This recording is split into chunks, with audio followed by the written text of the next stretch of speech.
Welcome into the DNVR Rockies podcast, brought to you by DraftKings Sportsbook, where now you can use code DNVR at sign up and get some special offers like how you can bet $5 to get $150 in free bets instantly. You clinch no matter what with the play-in games of the NBA playoffs.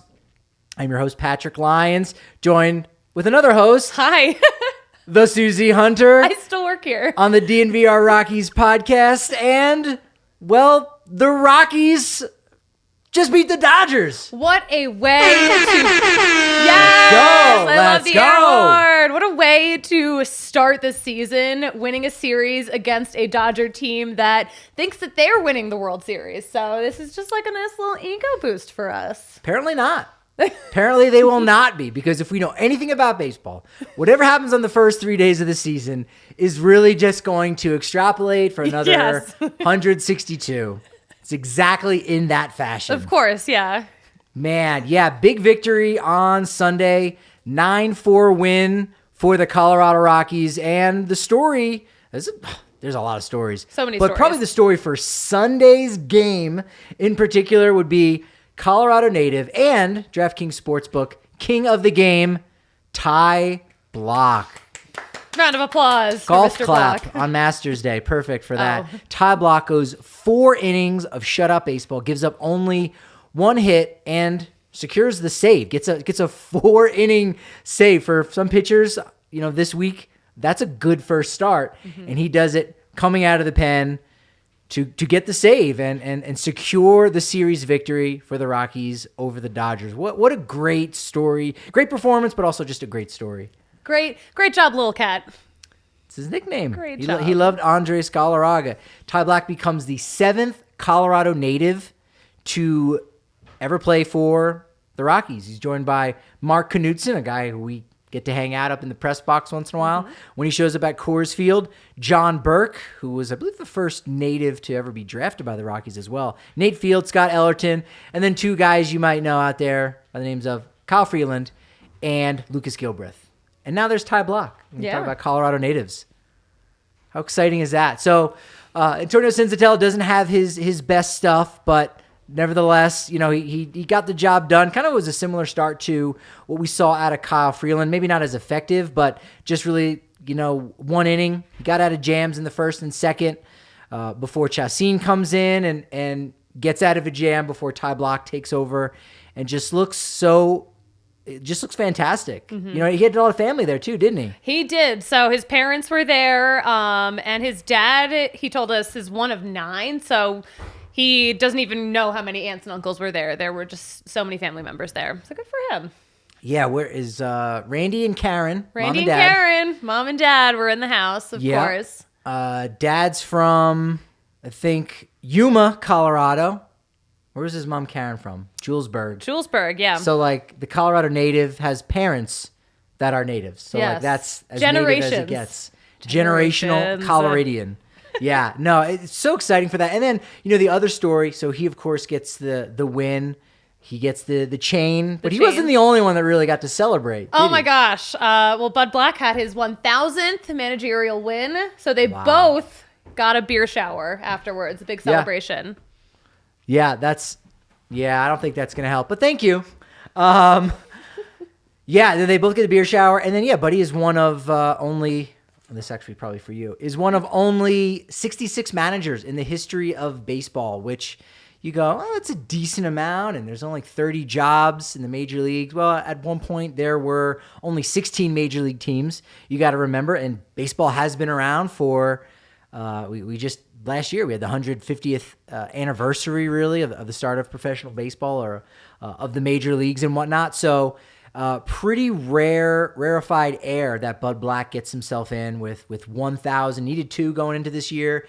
Gets the job done on the big day here at Coors Field. And, with a 70-win season, he'll actually move up to about 57th place, and he'll pass some managers of note: Charlie Manuel, Felipe Alou, Red Schoendienst, Jack McKeon won a World Series, and another Hall of Famer, Frank Robinson. So big day for Bud Black. Do you think he felt or looked, I should say, a little bit emotional there coming out? He actually did. Yeah. So, of course, when we asked him about it, he was just like, I don't even want to talk about it, but I will. But like I could hear the little choking up in the throat a little bit when he was talking about how excited the guys were for him.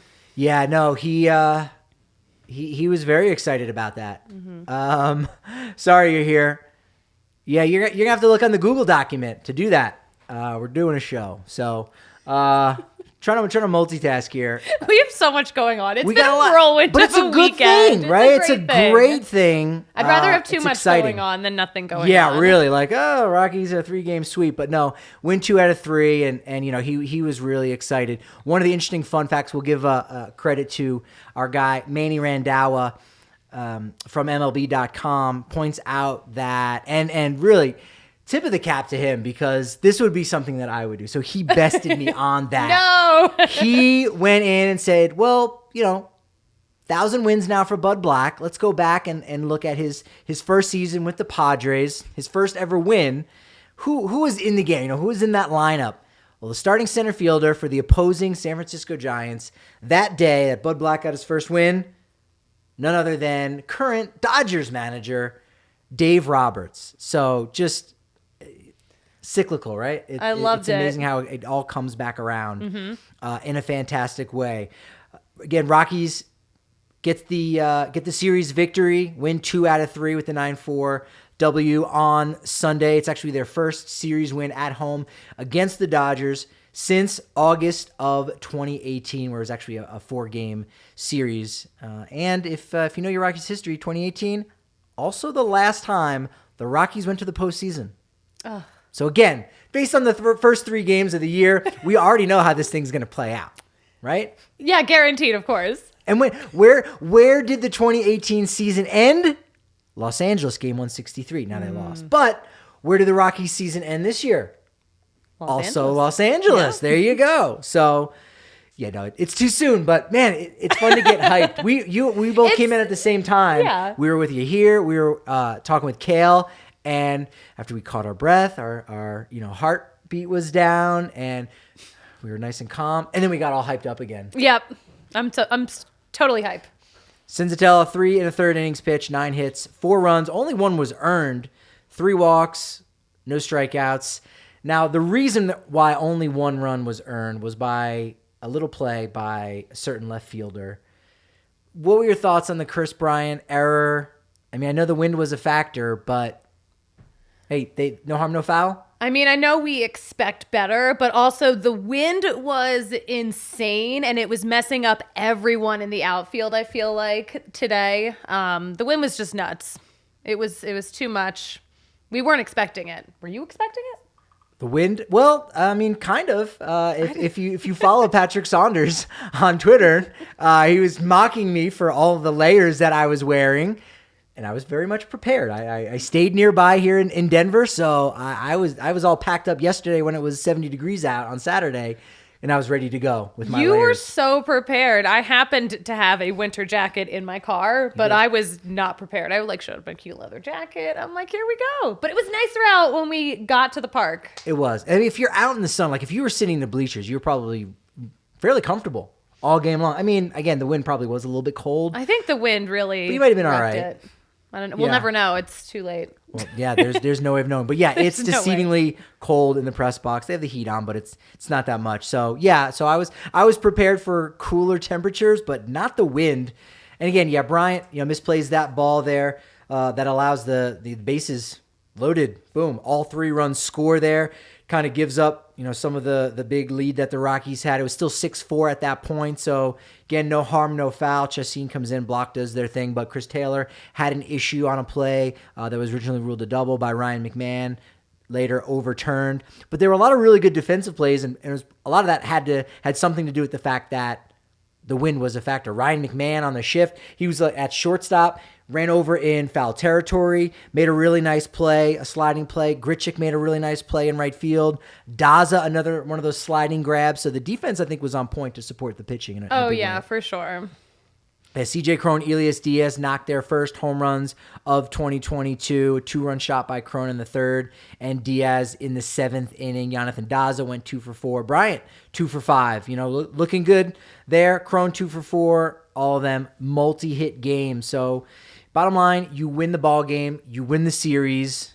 You're not in first place because I think the Padres, they had an extra game in, and they got to play the Diamondbacks. So that's come on. Yeah. I mean, strength of schedule wise, I think we'll put the Rockies in first. For that reason. Weighted, yes, absolutely. It should definitely be the Rockies in first place, but they're 2-1. We'll talk about their next series in just a little bit. But how about the crowds at Coors Field this entire weekend? Did we have the second best average attendance in Major League Baseball? Yeah. I believe we had a great turnout all weekend, though. Packed. 137,000 plus. Yeah, sold out on Friday, 48,000 plus. Saturday, 48,000. Sunday, only 40,000. Oh, gosh. Only. Yeah, what are you going to do? But yeah, crowds were just fantastic. Everyone's very patient, too, waiting in lines and doing all that. Just really good vibes. And Saturday, we heard the Dodgers chants a little bit early on. Yeah, I didn't hear any today, though. And today, I feel like early on, well, the Rockies fans do a good job of counteracting it immediately. Mm-hmm. So it sounds like, let's go Rogers. And you're like, what? Wow, a lot of B-Rod fans in the house. But you're right. They were very quiet. Mm-hmm. And it really had that 2018 type of vibe where, no, this is the Rockies house. Rockies fans are here to watch the Rockies. There were more Dodgers fans in the building the last 2 days than opening day. Yeah. But those folks that were wearing purple definitely drowned them out in a real major way. Oh, yeah, for sure. That was fun to see. Yeah, really, really proud of Rockies fans. They just supporting good job, their guys. fans. Supporting their guys, and they're supporting us, too. We saw some of them coming in down here on the corner of Colfax, New York at the DNVR bar.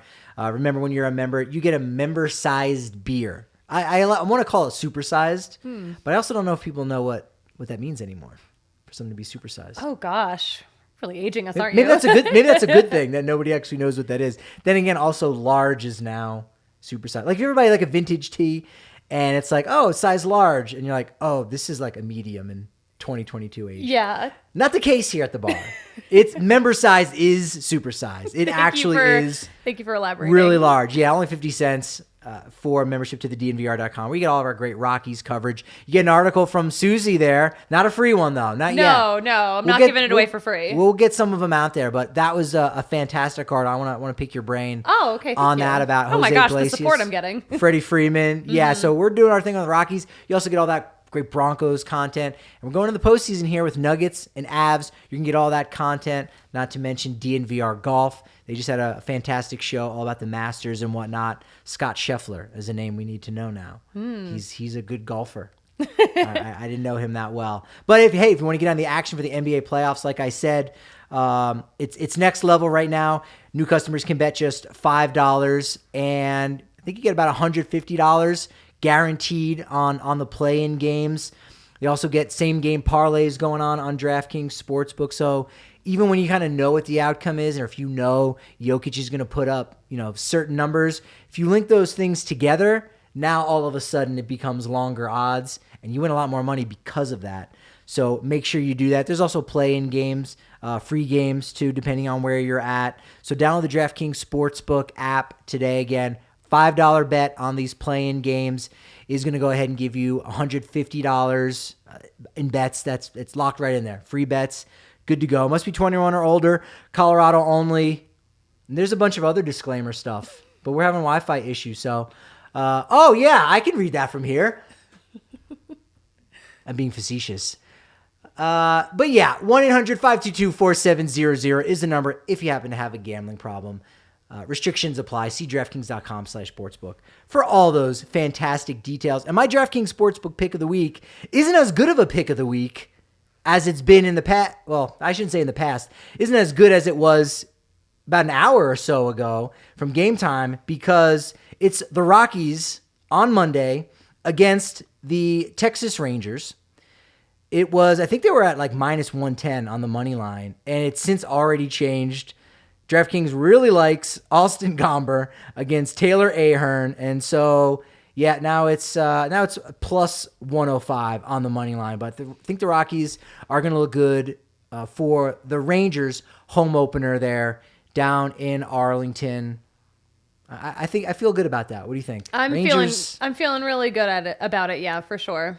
I want to talk more about the weekend, but as I was kind of teasing there, Jose Iglesias, we talked about it a little bit on Friday's post-game show. A lot of you got a chance to maybe listen to that over the weekend, go back and hear a little bit more about Jose Iglesias. But we caught up with Freddie Freeman, and you wrote a little bit about that. So maybe touch on that, give people a little bit of tease. Yeah. Who may not know the story. Yeah, so I guess the story, if you missed the home opener, there was this really emotional, touching moment where Jose Iglesias, hit, singled, went over to first, got teary-eyed. Freddie Freeman gave him a hug, patted him on the back, was comforting him. We found out that Jose Iglesias had lost his father just a few weeks ago, and Freddie Freeman, of course, lost his mother at a young age too, so he just understands that pain. So then when we got to talk to him the day after, he just gave us a little more information about what they talked about. And, he was just saying, I hope, he's like, what did he say? He said, excuse me. A lot actually transpired. It's weird because you're like, wait, he was only ever at first base for 90 seconds tops. So much happened though. But there was a moment. There was a moment, yeah, but Freddie Freeman was just saying that, he's just going to have a lot of these moments and that pain just doesn't go away, and he hopes that, he finds comfort in his teammates, but he was also like, oh, I was meant to be there at that moment. It was very moving. Yeah, Freddie, talking mostly with Dodgers press, we of course snuck our way in there. Mm-hmm.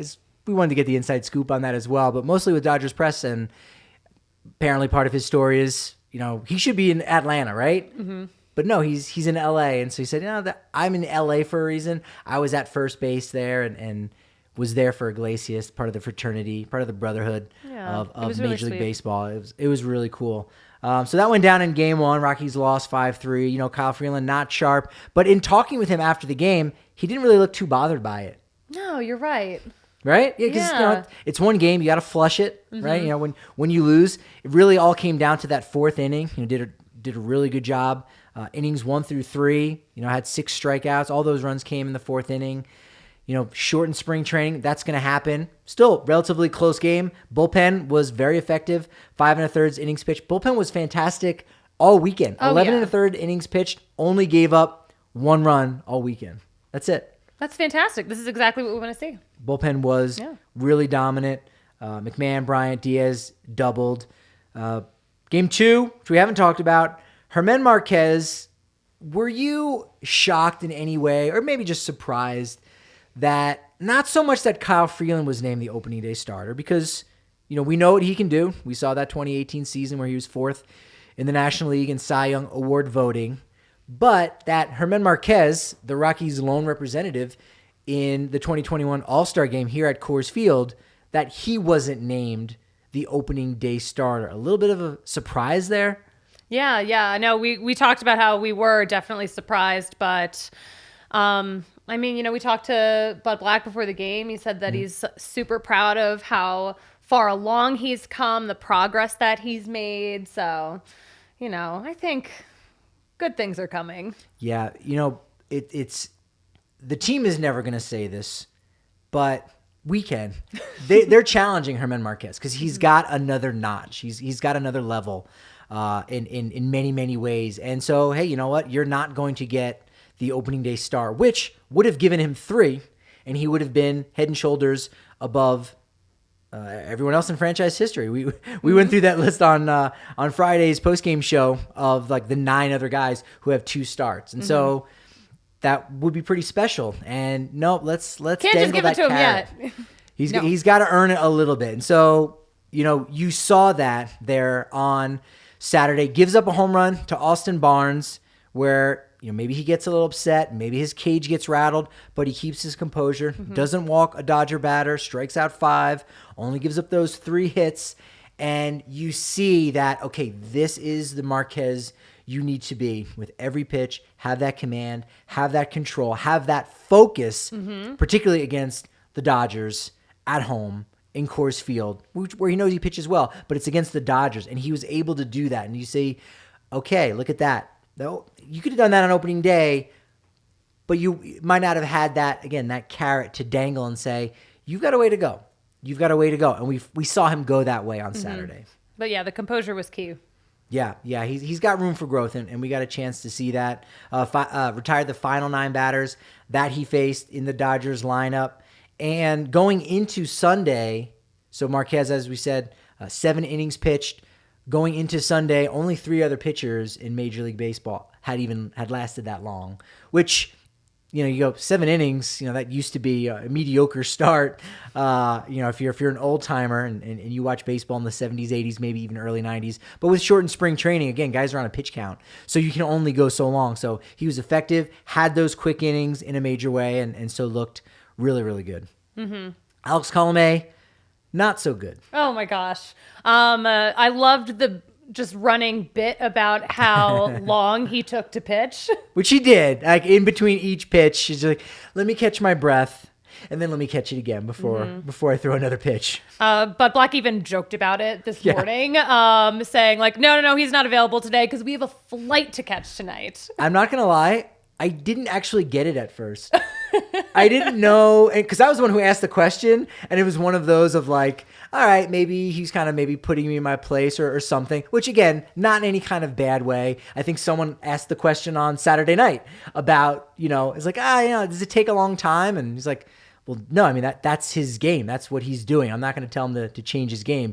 He's pretty successful at what he does. So if he wants to take that much time, that's what works for him. So you shouldn't question it. But it went over my head. I guess I missed it. It's like, we have a flight. And I was like, oh, I think it was when you tweeted it out. I was like, oh yeah, that's what he meant. Obviously that if you put him in the game, we might miss a flight because he takes a long ass time. You were just so focused on doing your job and getting the answer that you needed. I'm like, where's my follow-up question? I got to be ready. Oh, he made a joke. Right, guys? I don't get it. I'm thinking about my next thing. But yeah, he... Not a great outing, of course. Didn't totally, blow it there or botch it. Estevez coming in with the 2 pitches. Ends up getting a win there after throwing only 2 pitches, something that was an extreme rarity. It's only the 11th time in franchise history a guy has thrown 2 pitches and has gotten a win. And again, that's kind of the silliness of that statistic. Mm-hmm. Baseball's silly. Baseball's silly, and that's why we love it, right? That's why we love it. As Bud Black would say, that's baseball.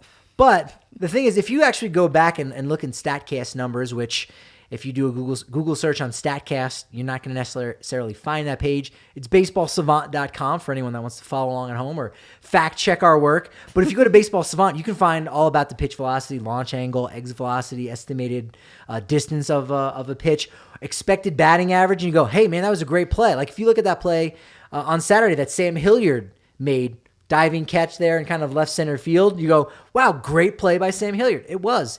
And you look at the expected batting average and you go, oh, it wasn't that remarkable of a play. And so one of the things you can look at is the fact that the last 3 singles that he gave up were hit 72, 69, and 64 miles per hour off the bat, exit velocity. So they weren't hard hit balls. They were these little squibs that, again, the result wasn't good, but his execution of those pitches were there and were on the spot. So he gets a pass, I think, for that first outing. And his pace, we'll give him a pass on that for sure. But yeah, that Sam Hilliard play, there's a lot of really good defense for the Rockies, and that's really been a calling card of this team. Most of the time they've been successful, the defense has been really solid.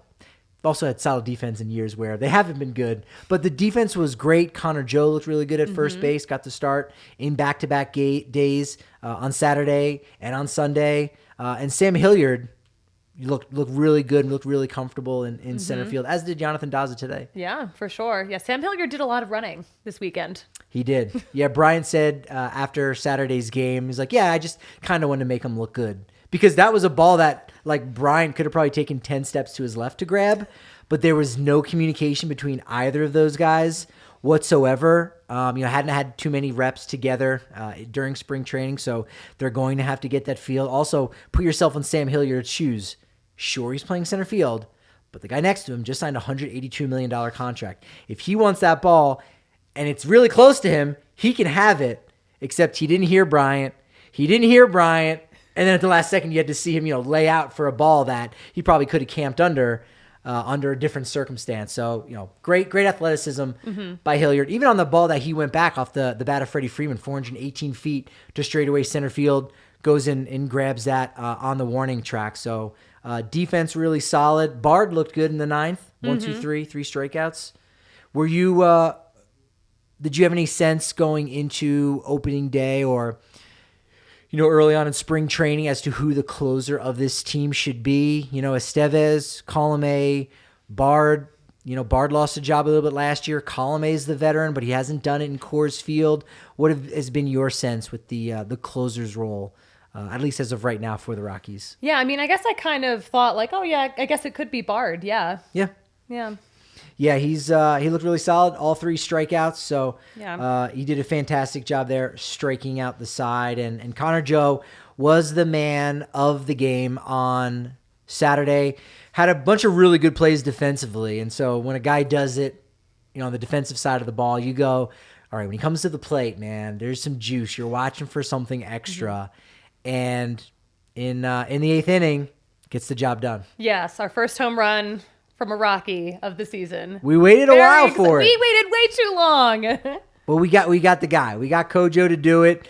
Off the bat, he did say after the game he wasn't sure necessarily because, look, Coors Field is very cavernous. If they had wind like today on Sunday, maybe that ball doesn't go out. But off the bat, had the hand outstretched like, let's go. I think it's gone. He had a slow trot to first base. And ends up leaving the yard in left center field for the decisive home run there. He's fun. I liked hearing from him after the game too, because he was talking about how he just feeds off of that fan energy. He loves being, this new fan favorite. He loves that you love him. Yeah. He does. he loves all that support out there. Career-wise, if you look at important home runs, or if you look at a statistic like win probability added, and I don't know this to be true or not, but that could have been, his best at-bat / plate appearance, according to wins probability added. Super nerdy statistic that we don't really talk about that much. You don't really need to. But nevertheless, for him, that wasn't his biggest home run of his career. Again, it was most important to the team, but for him, of course, it was last year going back when he homered and, his story wasn't known quite as well. And, we did learn after the game that, he had homered on the 1-year anniversary that he was officially, diagnosed as being cancer-free. And so that's going to be a really, really, that's his life. That's not, hey, you go out to play the game to win a World Series. You go out in life to live. Yeah. And you can't top that. No, there's no way to possibly top that. So he's like, okay, yeah, maybe that's homer 1.5 as far as the all-time ones go for Connor Joe, and just so likable, just such a nice guy. He is. $1 million smile, dimple. He's a good kid. What do you say about hair? I mean, you have $1 million smile. Everyone's talking $1 billion about the hair. I don't, $1 billion what's hair. the phrase? Like, is there a just great hair? I mean, that doesn't have a good. No, well, He needs to be something for that. He's got the Joe flow. The Joe flow. He's got the Joe flow. Everyone's talking about the hair this year. It's so much longer. And the players voted, right? That's what they said. Yeah. The Kojo flow. That's it. Yeah, you know what? Look, light shade. We got to tell you about the top place, convenient here in the Denver metro area. Now 11. We've been talking about 10, soon to be 11. 11 is here. They offer something for everyone. From the casual consumer to the connoisseur, Lightshade has a premium selection of cannabis concentrates, top shelf flower, edibles, tinctures, accessories, and more. And one of the coolest things they have is Ripple Dissolvables. Ooh. Yes. So like if you're like that kind of person, you want to be MacGyver and turn something into an edible, Ripple Dissolvables allows you to do that. It's flavorless. Anything can be an edible. Anything. Name a food. Nachos. You can make it into an edible with Ripple Dissolvables. Name another food. A smoothie. You can make it into an edible with a Ripple food? Is that a Dissolvables. drink? I was actually worried that you were going to be able to come up with another type of food because you led with nachos, and I'm like, I don't know another food. I don't think she does. She might not. I don't not. know. Everything you eat comes in like nacho form. Have you seen me eat anything other than a nacho this weekend? No, I saw tortilla chips with like Fruit Loops on top, and you poured milk on it. I'm like, oh my god, she really likes nachos. Don't start this rumor. I don't know if I can handle it. Ugh, man, I don't. It could be true. That's it. I don't know. We'll never know. But Ripple Dissolvables is clinically proven to hit 2 times faster than the leading gummy because absorption happens within 10 minutes, and right now in 0 minutes. Podcast listeners, you can get 25% off non-sale items with code DNVR. I don't know where they think of these codes from. DNVR. Shop online at lightshade.com for pickup or visit a Lightshade location near you. Sexy pizza. You could turn that into an edible if you wanted to. I don't know that you need to. It's just delicious on its own. You got to experience that. Did you go to any of the Broncos tailgate parties? I want to say maybe you were at least one, right? I've been to a Broncos tailgate party, and they are so much fun. Yes. And I love that you can get sexy pizza. Well, again, take it from me. I mean, I'm from New Jersey, so like I think I know what good pizza is. But then again, you also know what good pizza is in more ways than one. I've got the East Coast bias on the pizza thing. That being said, I've got a bar, and it's hard to meet, but I will eat sexy pizza. Sexy Pizza meets that bar. They've been in Denver for 13 plus years here, part of the community. Capitol Hill, Old South Pearl, Jefferson Park, Park Hill, and Trinidad, Colorado, which is technically not. Yeah, I don't think that's part of Denver. No, very much not. All right, yeah, I don't think so. If you got to drive 3 hours, that's probably not still part of that town. I won't count it, but they got hand-tossed deck oven pizza made from scratch each morning dough, and they support local organizations and support a lot of different nonprofits in and around the area. Go to www.sexy.pizza. What a URL. That's perfect. Not sexypizza.biz, sexy.pizza to check out their about page for the donations link to see how Sexy Pizza can support your cause. It's amazing. Good. It's a good way to be. Opening weekend around baseball. I mean, do we have more Rockies business? Well, I do want to talk about the series coming up. It's super short and it's also weird against the Rangers. Yeah. Usually you go, all right, it's going to be kind of a quick turnaround, like almost 24 hours where you get a night game, day game, and you're back home or you're in another city. But you actually have a day game and then a night game because the Rangers have their home opener at Globe Life Field, 2:05 Mountain Standard Time or Mountain Daylight Time. We're in Mountain Daylight Time. Yes. Oh boy. I just say 2:05 p.m. Yeah. And that's it. You should know what that means at that point. 2:05, Austin Gomber versus Taylor Ahern. Battle of the left-handers on the bump. And then Tuesday night, Chad Kuhl makes his Rockies debut. Excited to see it. You got any good or bad nicknames? I mean, Cool Beans is the one that I like most. Oh, you know what? Cool We already have a cat. We got Little Cat. We could have Little Cat and Cool Cat. That might. I don't know if that works or they kind of cancel each other out. We got to figure that out. Let's see what happens on Tuesday. Well, the cat is Little Cat because he got it in first. Yes, so true. He's locked in. We'll see if Cool is a cat of any type of variety. I think we're gonna watch that game and like the awful puns are just gonna come to us. Yeah, we're doing our best to make them awful. We're doing a great job at coming up with awful puns. And I don't think the Rangers have announced their starter on Tuesday night, but it could be another lefty and Martin Perez. And I think that bodes well for the Rockies. They saw a lefty in Julio Urias, a guy who went out and won 20 games last year, got some Cy Young Award votes, really benefited from being on that 106-win Dodgers team. Wasn't in that true fashion of a 20-game winner or an ace. He's pitching game 3 here this season, so that gives you a little idea of what's going on. But a lefty on Sunday, a lefty on Monday, lefty on Tuesday, that's going to put you in a nice groove, especially as you're going down to sea level there in Arlington. So maybe the bats can stay hot and you can continue to score a few more runs down there in Tejas. And we probably will not be seeing our old friend John Gray. No, for a couple reasons. One, obviously he did get the opening day start and he needs his rest. Yes. But he's also on the IL for blisters. Oh, too bad, so sad. No, that sounded really negative. Like, yeah, serves you right. No, I will add, I also have a blister on my hand from this week. Well, you've been holding tweeting my like phone. Crazy. Yes. I thought I held my phone a lot. I was like kind of shocked, but I'm like, oh, okay, this is new. I got carpal tunnel developing. I'm not gonna lie. I'm there too. As does weekend. Bud Black. He's going through his things. If you notice, he's got a little brace on, so we hope he has a nice little recovery going on there. No Trevor Story there in Texas. Were you surprised? We all kind of have our ideas like, all right, maybe this guy goes to that team.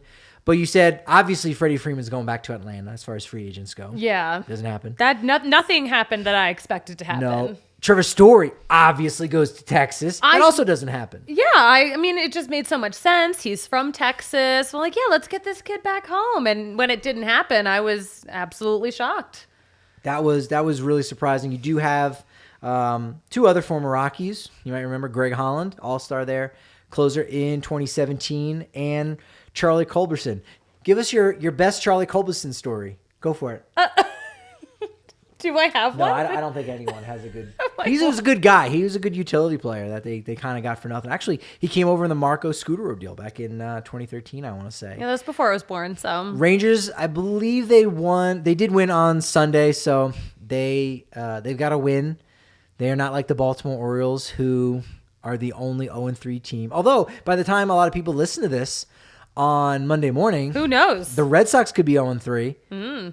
If the Yankees can go ahead and finish off with the 3-game sweep. But Rangers blew a 7-0 lead to the Blue Jays in Toronto on Friday. Lost on Saturday. But they outscored the Blue Jays 23-20. So their bats are looking pretty solid overall. Watch out for Corey Seager. He's going to be the guy that they got to make sure they get out. But with Austin Gomber on the hill, lefty on lefty, it's got to favor the Blake Street Gomber.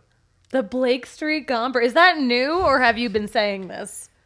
I might have mentioned it before. Yeah. I definitely didn't come up with it. There's someone out there on Twitter, someone watching live going, I was the first one. I missed it. And rightfully so. I'll say that because people get criticized of like, oh, no one cares you're the first. I care.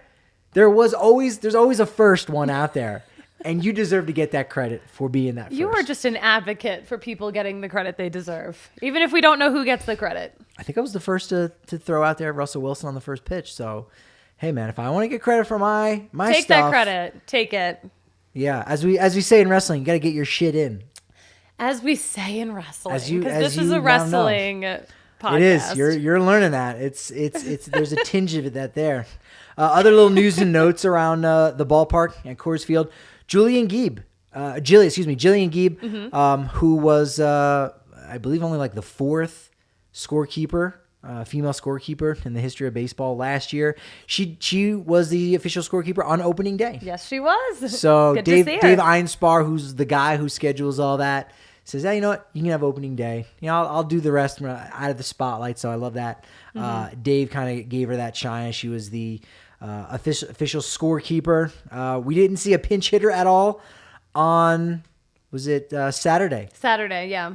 No, was it Friday? It was Friday. It was Friday. Because we did see one Week's on been a blur. Saturday. Yeah. Elias Diaz pinch hit for Dom Nunez there. So it was Friday, and you go, oh, yeah. Probably happened a lot. Of course, during the 2020 season, it happened a bunch. But even outside of that, I was shocked to learn, shout out Kevin Collins, Rockies PR staff, 18 other instances of straight up just regular NL game where there was no pinch hitter used at all. Just pitchers went the distance, low scoring game. And so... Friday was maybe the 18th, and now Sunday. There was no pinch hitter on Sunday's game either. So get used to it. I guess so, yeah. Alan Trejo still hasn't played yet. Poor guy. Poor guy. You used to just at least hey, throw me a bone a little bit here. Rio Ruiz last year, R.I.P. Shout out to him. I don't know where he's at, but that was his gimmick. Just coming in late for a pinch hit performance. And you don't really get those opportunities very much anymore. Yeah, it's a different ballgame. Opening weekend. Do you have any favorite moments in and around baseball? It's kind of hard to keep track of everything else going on. That's what happens when your team is doing really well. Exactly. It was a super eventful weekend. I just love that. I feel like we had such a wholesome weekend here at Coors Field. Yeah, that's true. And I know I saw some news. Phillies opening day, they had a fan run onto the field who got tackled by security, and that was all scheduled. I think that's that's just a tradition. Yes. Who throws that first pitch? Who's the first fan that gets tackled? So he's running for office. Great guy. Really cares about the community. He volunteered to be tackled and run out on the field. I mean, it should be a tradition. That actually should be. That would be really hilarious in Philly. But there was also a big brawl in the stands too, which is also Tradition. Oh, yeah. Of course. 2 different community centers, again, representing their community. They shake hands before, they shake hands after. They break bread. They've got like a tailgate after the game, but then inside the stadium they brawl. Again, this is all coordinated because it's all part of the culture, right? Part of the culture, but also in the National League East, another brawl, but on the field, Mets and Nats. I'm glad you brought that up. So I don't know. Was it? I think in the Cubs are like, all right, you guys are throwing at us. I thought I heard something like Wilson Contreras has been hit by a pitch like 15 times by the Brewers, which is absurd if that's the exact number. But do you get the sense that maybe they're throwing a little bit inside, or the pitchers kind of losing grip of their ball? I mean, Alonso took one up and in. Frankie Lindor took one up and in. He was coming around for a bunt. Slippage, it's cold there, or you're sending a message. Did you get a sense on those in that series? I mean, to me, it seemed accidental, but then if it keeps happening, then you're just gonna get mad. I had the same thought too about it being accidental. But MLB's using a different baseball. I talked with a couple of the pitchers from the Rockies. Herman Marquez said it seemed like it was a little slippery. The stitches were a little larger. I think they might have been a little bit more raised. But Justin Lawrence said, actually, he said that when he got the baseball the other night, it was cold. He said, I've never experienced that. The baseball was cold. Did they put them in the fridge instead of the humidor? That's what I asked him. I said, I think they put them in the keg cooler and not in the humidor, which that's what we did. That has to be on the outtakes, because when we were with Ryan Green, we were like, hey, here's the humidor. And we look up and it says keg cooler number 4. I was like, oh wow, and then I was like, no, I've been played. So thank you for I guess what's the word? Hazing. I was lightly hazed. Yeah, I was lightly hazed. But the ball's a little bit slicker, so it's it's hard to get that feeling down. Again, going back to Mark Knudsen, the first Colorado native to pitch for the Rockies. He said he used pine tar his entire career. Go back to that World Series between the Cards and Tigers. I want to say it was Joel Zumaya. He had pine tar up and down his body. And Tony La Russa was like, I'm good with that. I want him to control the ball so he doesn't take out any of my hitters. It's fine. It's not like he's cutting the baseball and getting an unfair advantage. No, it allows him to do his job maybe a little bit better, but the alternative is not better. Now, my guys get hit. They can't go in there. They can't dig in. Yeah. It's bad. It's not safe. So MLB needs to, figure that out so guys can still have a little bit of tack on their hands as they mess with the baseball and do those kind of things. So, yeah, I'm not sure, what was intentional or not, but a lot of juice there between the Mets and Nats right now. Yeah, it was very, very heated. Good wholesome moments for a lot of rookies. Oh, my gosh, right? For sure. Bobby Witt Jr., go-ahead RBI, who's... I think we both had them. We'll have to get to it eventually. One of these days. Maybe at some point before the All-Star break, we'll unveil our end-of-season award winners, and maybe we'll update them too. We'll cheat. But I think we both had Bobby Witt Jr. as Rookie of the Year. Most people did. Seiya Suzuki, as most people did as Rookie of the Year.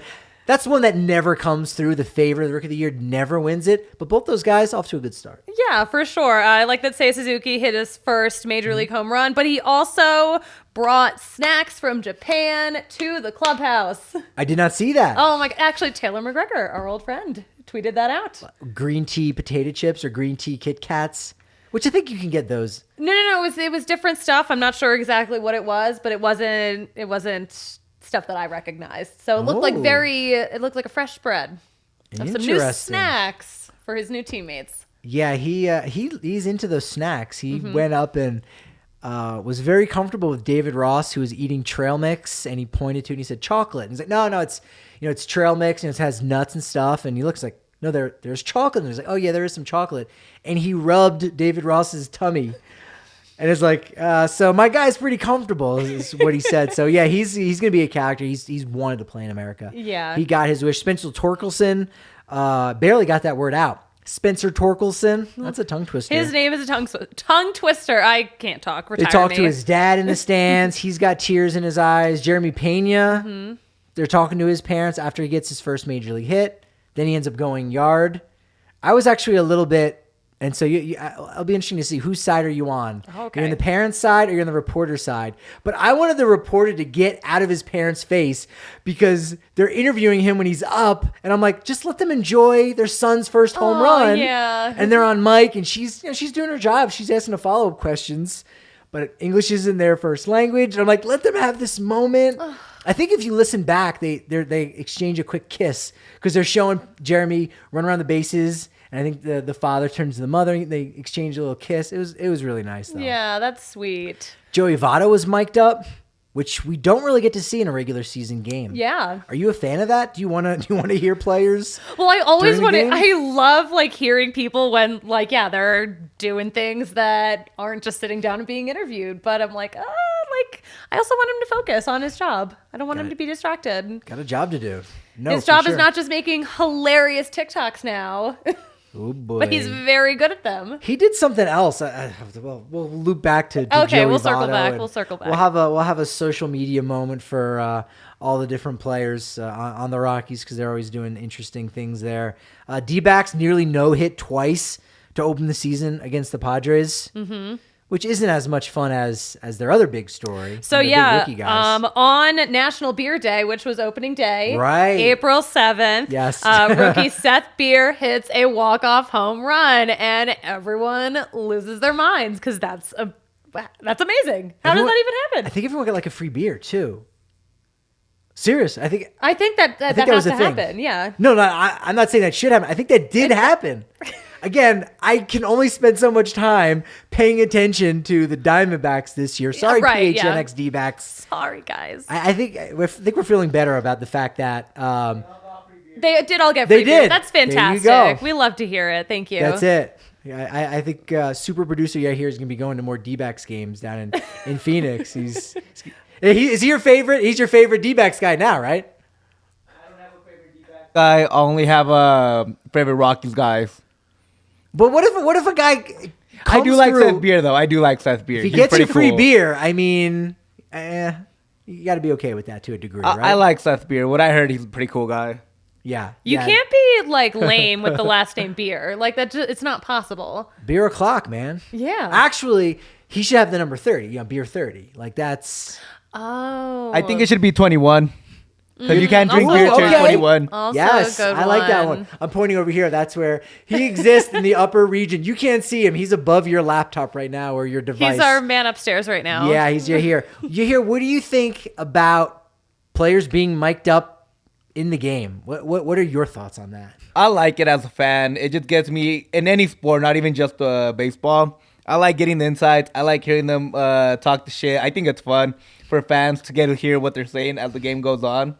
If you ever played sports, a lot of funny things happen that you can like talk about it as the game goes on. And it's as a fan, it's always fun to hear what these athletes are saying. It's also fun. Not really fun, but I'm going to pretend. It's also fun to hear the umpires talk. Oh, and we got to hear it today. Yay! Mark Wagner, now we know what you sound like. Although on Friday, so he was the home plate ump. He's the crew chief, Mark Wagner. And he's behind the plate, and he just accidentally, I think, bumped into his mic. And so we could hear in the press box him talking, ball high, and then it was the final out. And it was like, oh my God, what is he going to say something in between innings? Is he going to call the first base ump over and they're going to BS and talk about whatever? Like, hey, did you get us reservations at the so-and-so steakhouse? And then someone comes down and says, hey, by the way, your mic's on. And he shut it off. But then we finally got that on Sunday. Bang, bang play where, it was a double play at first base. Originally called out. Team gets together. The crew gets together. They overturn it and they say Daza's safe at first base. Then the Dodgers say, okay, we challenge that. They review it, and then we get the announcement. I caught the first part. You caught the second part. So that was kind of neat. It wasn't the same excitement that they had in Toronto when they were coming back from the 7-0 deficit. Runner called out at home. They overturn it. Again, you got the dome, so the sound stays in. But people were, golf clap. Oh, cool. He was safe at first base. Because it wasn't for a run. It was just... oh, is the guy safer out at first? Yeah. Not as big of a moment. The stakes are pretty low. But it was cool. It was a nice added thing, especially just because you never know what's going on. What are they reviewing exactly? And so the fans actually can go, okay, I'm not as restless. I know what they're doing a little bit right now. Yeah, now we get to know. And we get to hear what our umpires sound like. Yes. About time. It's about time. Hardly. But the only other thing I do want to point out, which was really cool, and it won't happen again when the Rockies go there later this month, but Jack White did a rendition of the national anthem at Comerica Park. Not a huge Jack White fan. Don't hate him. I think I've owned some of his CDs. That'll place my age a little bit, but you got to respect him. He's a legend. Had blue hair. I don't know if it looked as good as Francisco Lindor. 'Cause it wasn't curly. No. He didn't have the curl going. He didn't have the perm. No. Is that a perm that Francisco Lindor has? Is that a perm? I don't think so. I think that's his hair. He's just naturally curly like that? It's just curly. I couldn't imagine him sitting down for I'm a saying perm. it's a perm. I'm team perm. I think he had a perm. Oh, I gosh. think he's a perm guy. All right, well, we'll ask him. I had a student a few years ago who got a perm. Really? Yeah, perms are coming back, actually. You're making some good points. Thank you. So he has his blue hair, and it actually choked me up a little bit. Like, it was a really beautiful rendition. It wasn't necessarily acoustic guitar. If you're a musician out there, you probably know what it was. And then he had a little background. You know, he had someone like on a little box drum. I don't know all the different various instruments, but it was fantastic. And I don't know if there's a big buzz about it, but go check that out. Like, search that out. I don't think you'll be disappointed. It's something where you're like, that's the national anthem. How good could it be? It was just awesome. On a scale of 1 to Whitney Houston at the Super Bowl, Ooh. where is that on the spectrum? Good question. So again, a lot of it has to do with the moment, right? You know, if that's like a World Series game, everyone's talking about that. And also there's also people with takes of like, that's disrespectful, just because he has a guitar, you know. But, you know, people with their takes there. Like Yeah, like on the wave. You know, Oh my gosh. with the wave takes. We can't. But so, you know, Whitney Houston, that's hard. You're in the middle of a war or a skirmish there with the Gulf War. So I mean, you can't have that. It's the Super Bowl. But if 10 is Whitney Houston and 1 is Roseanne Barr in San Diego, I'm putting up there like an 8. Yeah, okay. It honestly was really that great. You know, I might not even remember its opening day. I will remember that it's in Detroit. He's very much a Detroit guy. Has his own baseball bat company. Did you know that? I did not. That's Okay. amazing. War Stick. Who's using his bats? A couple guys. Ian Kinsler's one of the co-owners of the company. He Okay. makes bats. They're approved MLB bat. I'm not sure what players officially use that. I think they've got a couple shirts and stuff. So it's just like, hey, I'm a musician. I make millions of dollars. I love baseball. I want to own a bat company. Done. He does. Jack White. So Jack White, baseball fan. Certified baseball fan. Learned a thing today. This is great. There you go. Love to learn a thing. So search that out. I think there is one other pretty big piece of news. Something that I wrote about. Do you have any questions for me about my articles, Suzie? No, go check it out on the DNVR.com. Todd Helton is back. That's right. I want to get you here's gosh. take on this because we're seeing we're noticing a couple trends here. You know, Bill Schmidt is in charge now, and he's bringing back a lot of these guys. We got to see Cargo in the press box. I know you here's probably hype for Cargo. What do you think? Cargo's back now. He did a little bit of coaching in spring training for the Rockies, but Todd Helton now a special assistant to the GM, along with his manager from 2007, Clint Hurdle, and Vinny Castilla, who we usually see around the ballpark. Are you hyped for all these guys coming back, you hear? I love nostalgia. I'm all about nostalgia. I love Todd Helton. I love his title, assistant to the general manager. I love The Office. Fits in perfectly. Dwight Helton. Why not? You know, Todd Schrute. Whatever you want to call him. I'm all in for all these guys coming back. They know baseball. They know the Rockies. They know what to do. Give me all of them. Bring back Tula if you want. I don't care. Bring back everybody. Yeah, they gotta mend some fences with Mr. Tulowitzki, but that you're right. That's the thing. It's funny, and this is something we're talking about another time. Is the Rockies way. All right, the Cardinals way. We know about St. Louis. They've got a heritage. They bring their guys back. All these teams that have these real deep history. You can bring back 80-year-old players. You can bring back Hall of Famers. Rockies can now too, obviously with Larry Walker. But there's the Rockies way. Okay, people can laugh about it because we know, but there are some good things for the Rockies way, and those great players, bring them back. Bring back the guys who've made an impact, and even guys that are lesser known that maybe aren't known nationally. I don't know how many national people know Brad Hawpe. I don't think Brad Hawpe's a name that people are talking about. In Boston, they go, oh yeah, he did play in the 2007 World Series, but nevertheless. Rockies fans know, and Rockies players can walk around the complex, walk around Coors Field, and see pictures of guys like Brad Hawpe and go, Oh, yeah, no, I've seen that guy's face before. He was here during an integral time in the franchise's history. So bringing those guys back, I don't know how many more wins it adds to the ledger. I don't know necessarily what that does to morale. Obviously, I think it's going to help a little bit, but we want to see those guys back. Clubhouse needs that. Fans need to see it too. Yeah, of course. I'm excited. I'm pumped for it. I'm excited for our coverage this year. Rockies 2-1, baby. Let's go. I love it. Did it against the Dodgers. Super pumped. Makes we got it some even more better. games. Baseball doesn't stop. We don't have to flush this one. We can feel good about it. Yeah. Rockies do have a lot of momentum, but we know what they say about that. Before I get there, though, make sure, again, 50 cents for your first month on the DNVR.com. Follow us on Twitter at DNVR_Rockies. She's at the Suzie Hunter on Twitter. I was going to do a joke. I couldn't remember the reference back from what your father's Twitter account was. Ribby. Yeah, Ribby. at Ribbert Hunter. No, at Patrick D. Lyons and at, oh, here we go. Let's see if I can get you here. At Yahir_G_ Vasquez. What's up? Very close. Oh! At Yahir G_Vasquez. Only one underscore. That's a foul on him. You got to be consistent. You need the 2 underscores. I got it wrong. I'm not and it's taking your the fault. L on that one. Rockies are 2-1.